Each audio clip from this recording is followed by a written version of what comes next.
أعوذ بالله من الشيطان الرجيم بسم الله الرحمن الرحيم.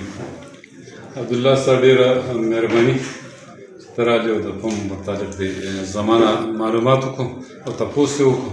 په دې باندې زه ستا ډېره شکریه ادا کوم. د کوم حده پورې چې د دې ځایګي د فم تعلق دی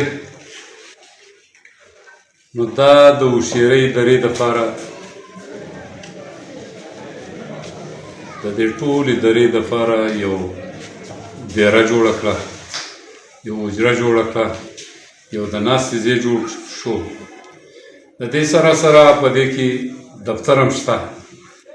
دا دفتر هم شته. د دې نه علاوه که د چا سره میلمه څوک کوم ورور راځي د هغې سره زنانه ورسره وي، ماشومان ورسره وي، دمه کوي، سیند ته کوزېږي، څه قسمه دغه دلته کوي نو د هغې څه به دلته هر قسم تعاون به ورسره کېږي.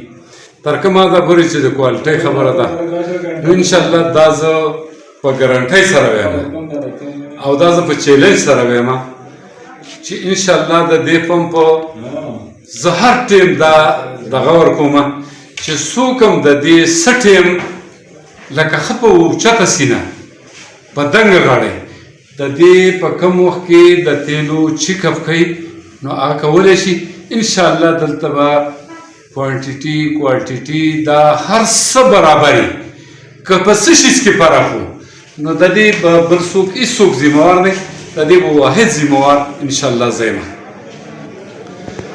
نور ما مخکې هم خبره وکړه، اوس هم بیا هم درته خبره او د هغوی دپاره به د ټیر د ټوپو د شپې د زګي که فرض که ګاډی ورته خراب شي د ګاډي د ودرولو د هر قسمه سهولت به دلته انشاءالله موجود وي او انشاءالله دا زمونږ کلی جبر به انشاءالله مونږ د دې عزت او احترام به مونږ ساتو او چېرته به مونږ هم د دې جبر د بې عزتۍ کوشش نه کوو. دا زمونږ عزت دی او دا زمونږ د ټولو احترام دی، دا به انشاءالله مونږ برقرار ساتو.